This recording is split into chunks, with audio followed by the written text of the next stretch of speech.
Hi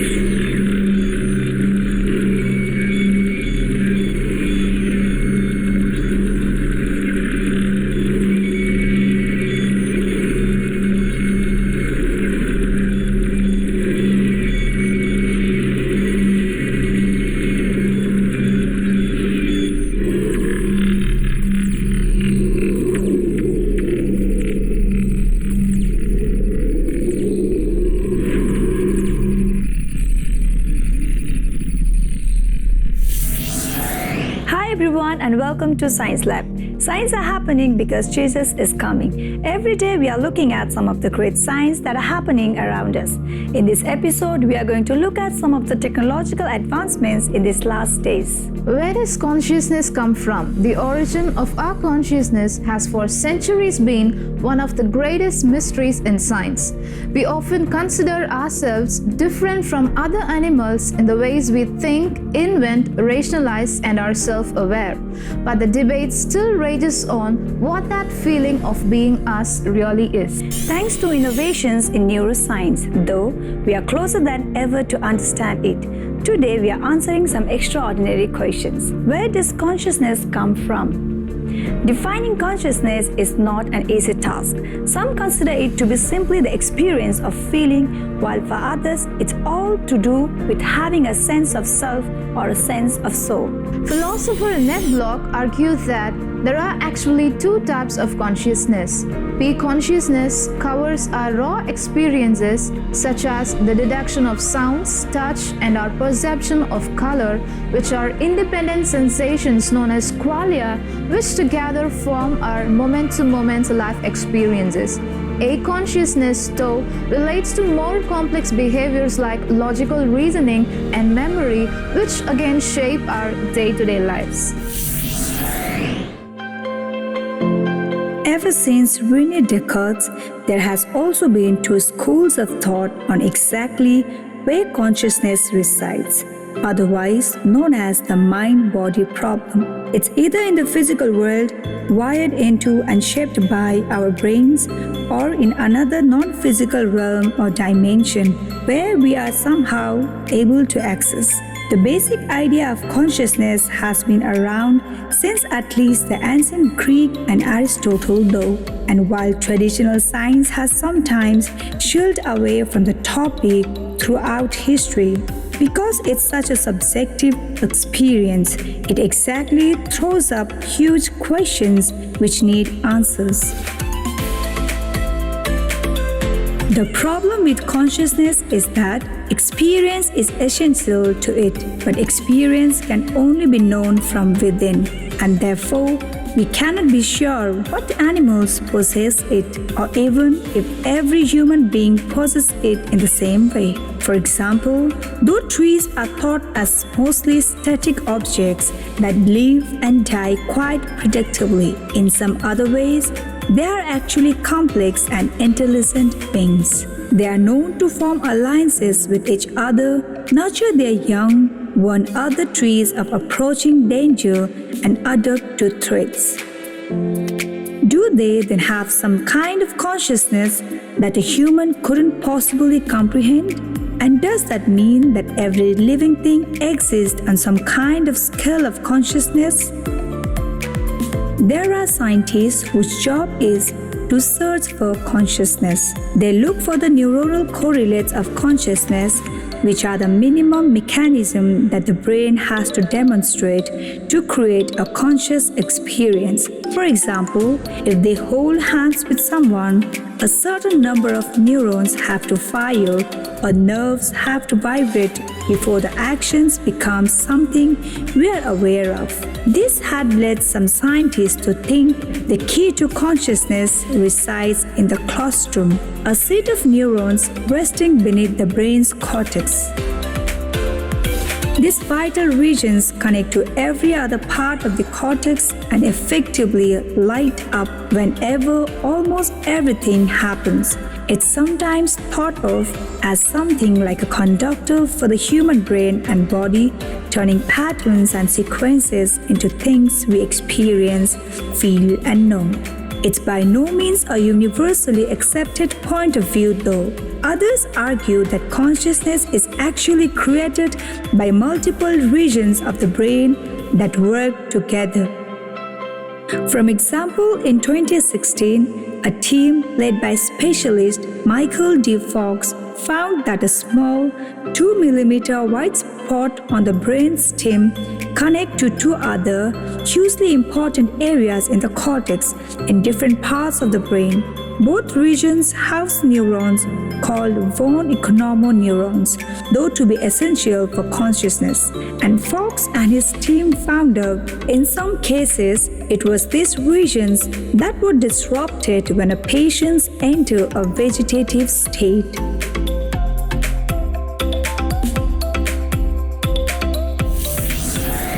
Clearly, though whether it's an amalgamation of all different neuroregions or it's ultimately determined by the colostrum, the scientific census tries to pitch consciousness as a product of the brain. Whether that's true or not, if humanity does manage to tie down consciousness to a specific part or region of our bodies, we could then theoretically test exactly what it is by giving it to artificial beings. If we could imbue robots with consciousness, a genuine consciousness, then we'll have proven that it does exist in the physical world.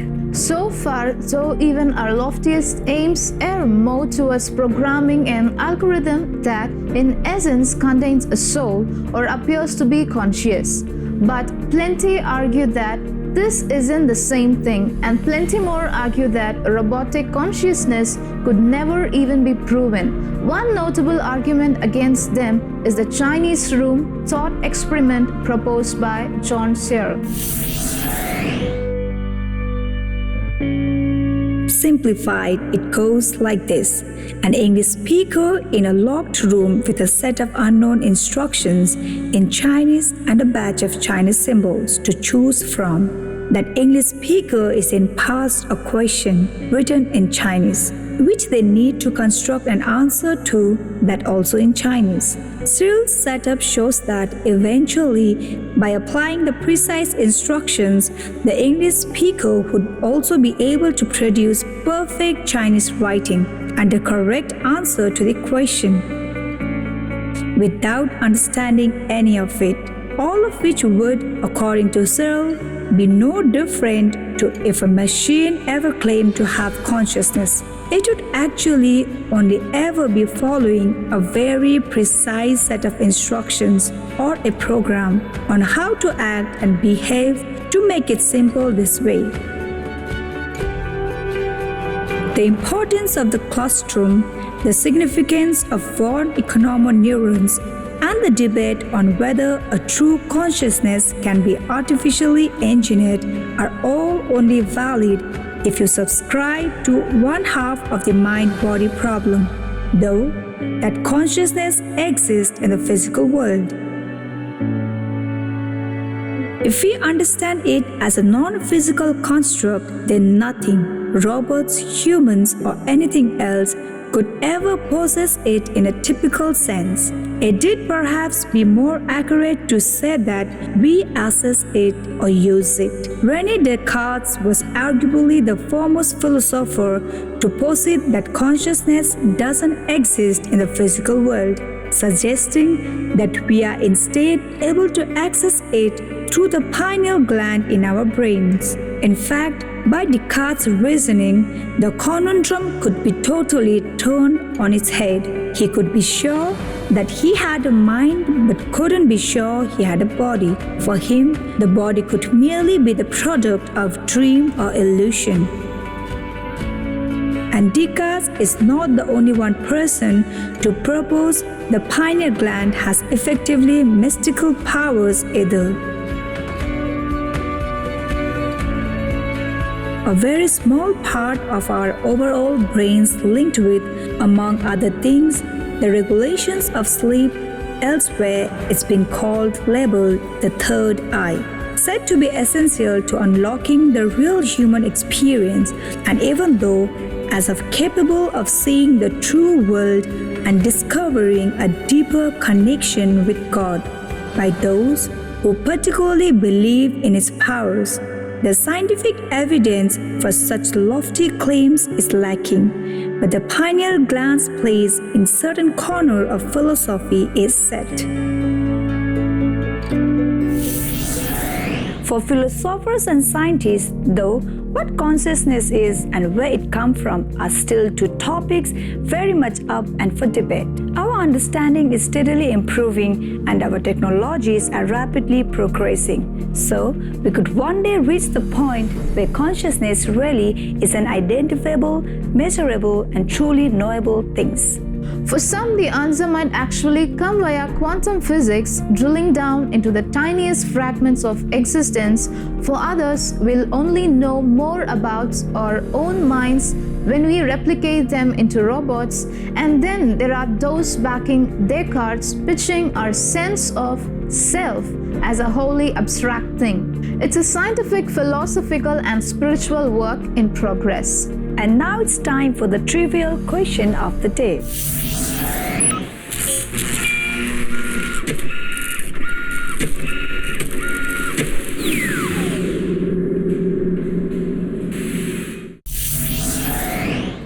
What is the central organ of the human nervous system? And the options are option A, heart, option B, brain, and option C, veins.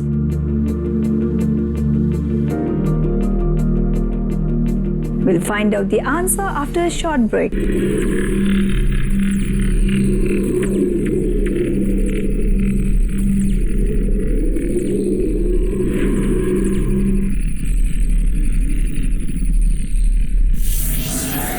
Welcome back to Science Lab. Science are happening because Jesus is coming. Before the break, I asked you the trivial question of the day.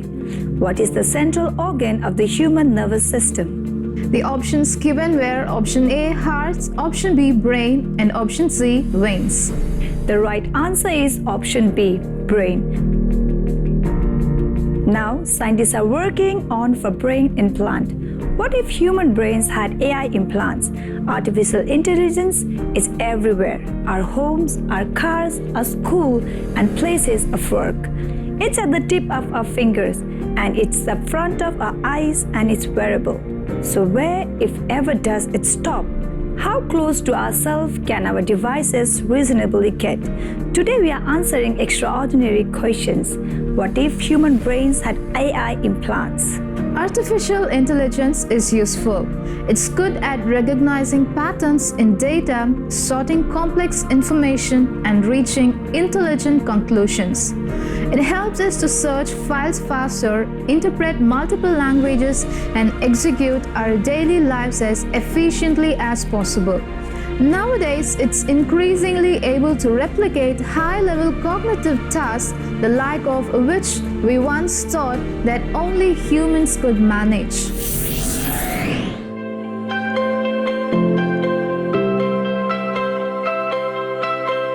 And as we learn more and more about exactly how our brain works, that is, our organic biological brains, these are efforts to try and enhance them using artificial intelligence to improve things like our memory, reaction times, and even our moods. But how is it possible? Various companies are now developing devices that use machine learning software to analyze brain data, with widely used brain's computer interfaces being an end goal for brands like Dream, Think, and Elon Musk's Neuralink. Those all have significant funds behind them, while technology companies like Facebook has also been taken up on the trend, and even the United States military is researching into it. The plans and methods differ from company to company and project to project, but proposed implants all share a common feature at their heart: a means of reading brain data, analyzing its patterns, and using that information to generate signals of its own to bluster out traditional brain activity. From the outset, though, there are concerns mostly surrounding the invasive measures such a device would have to take. as well as for the potential for security breaches, effective brain hacks, and the possibility that intelligent enough implants could one day simply override our standard human brain activity. According to those against them, that isn't a stereotypical sci-fi word. Where is us against the robots? It's one where we are the robots. Perhaps surprisingly, neural implants have been studied to a limited extent since around 1970, where they were used to trigger involuntary movements in insects. 50 years later, though, and it's not at all doom and gloom. In general, the development of brain implants has been done with positive applications in brain. It's hoped that the technology could help toward the treatment of the degenerative neurological disease and the prevention of the foreseeable brain damage. It's said that implants could one day target ultra-specific areas of the brain, meaning they might be able to administer medicines or carry out checks to drastically reduce the severity of diseases like ALS, MS, Parkinson's, or Alzheimer's. In some cases, implants have already been given to patients with these conditions and with positive results. Continued improvement as a healthcare aid then and neutral implants would surely be hailed a success. But what if they were then used for more?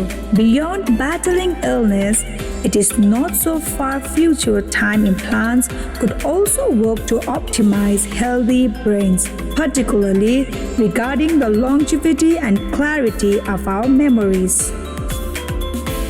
An effective memory chip inside our heads would theoretically mean we had have access to anything we had need whenever we wanted it.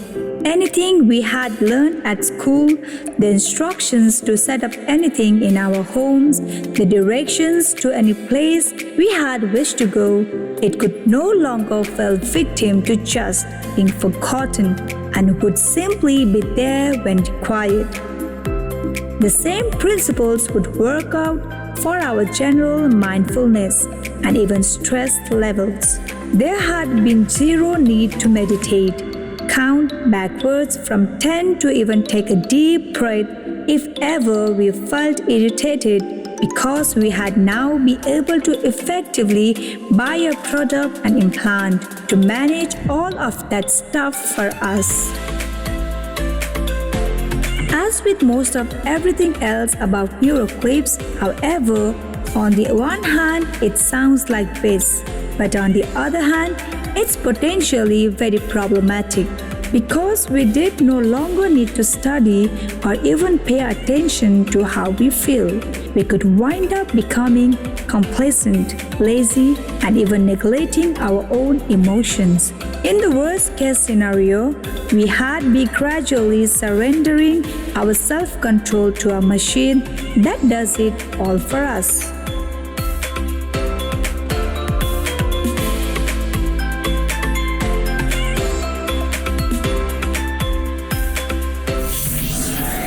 It's a worst case scenario, but it's not a happy thought. Should neural implant ever become a standard or even commercial bit of user tech used for more than medical purposes, there's arguably a wider effect on society to consider. Yes, people could wind up living longer and being healthier because of implants, but we could also become wholly reliant on them, which means that any one person or company charged with building, maintaining, or updating them suddenly had a lot of power. Conspiracy theorists often talk of high-profile and influential figures brainwashing the masses, but in this case, where implants widespread, it could be more like brain building. For those against them, it's not quite mind control, but a big step towards it. Feed the tech into militaries around the world, and we'd potentially be witness to the rise of the real-life super soldier, where governments can set and implant into their armies anything they wish to improve on, a standard shots per minute reaction rate, perhaps, or a higher degree of ruthlessness in the battle. Again, when it's pushed far enough, it's a moral, ethical, and practical dilemma. One side says that the soldiers would be better equipped than ever before. The other argues that a purpose-built implants could dehumanize them. Elsewhere, sport could change completely, with chips built to help athletes cope with pressure, the highs and lows of competition, and maybe even fatigue. Esports gamers might have enhanced reaction times too, while video games in general would now be a wholly impressive experience, even more so than they already are, with options of our actual brains to be hooked into the consoles. When neutral implants to be widely implanted, then we could all find ourselves specifically enhanced for our particular jobs, roles, and careers, our senses tricked, our sleep pattern managed, our ideas organized.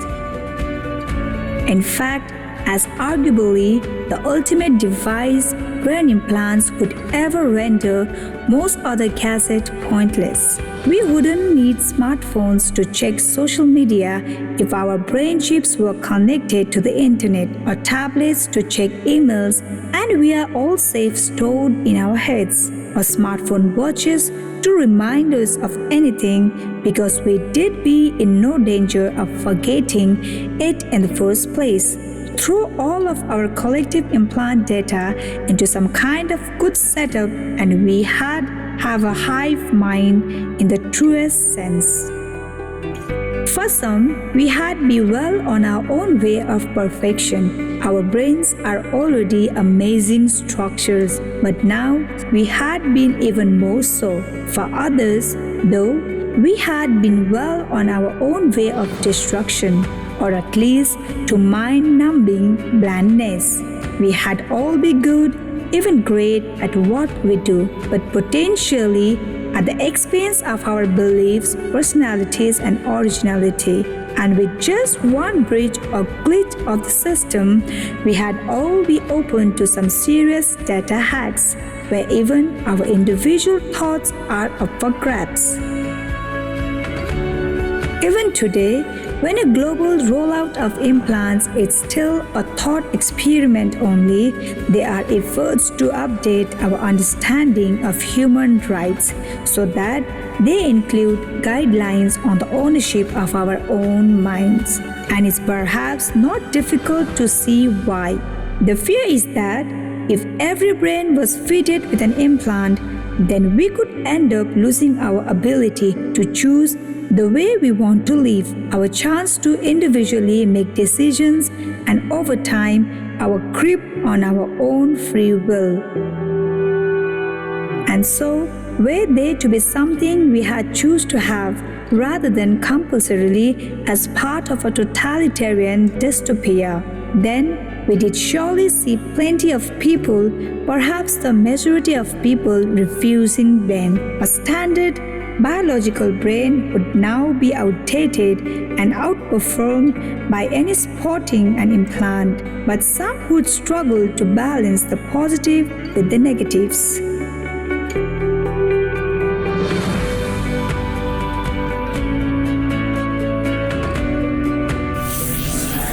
Clearly, as a pioneering healthcare device only, there are few things more exciting, innovating, or promising in modern science. But there are question marks too. These tiny devices built into our bodies would be at the heart of ethical debate for centuries. And that's what would happen if human brains had artificial intelligent implants. In the last days, Antichrist will come to this world and introduce a universal mark of the beast. He calls all, both small and great, rich and poor, free and slave, to receive a mark on their right hand or on their forehead, and that no one may buy or sell except one who has the mark or the name of the beast, or the number of his name. Here is wisdom. Let him who has understanding calculate the number of the beast, It is the number of a man. His number is 666. Never before in the history of the humankind has the technology improved in this manner. Life is transformed into more than living. We are about to become one with the technology. This AI implants in human brains is stepping stones for the mark of the beast in disguise. Since it has lots of benefits and looks sci-fi, many will voluntarily yield to it. Even the elect will be deceived. Like people use computers and cell phones, no wonder in future the technology will enter into our body and into our brain. What is foretold in the Bible is happening again in our lifetime. These technological advancements shows that we are living in the last days and the Lord Jesus Christ is coming again very soon.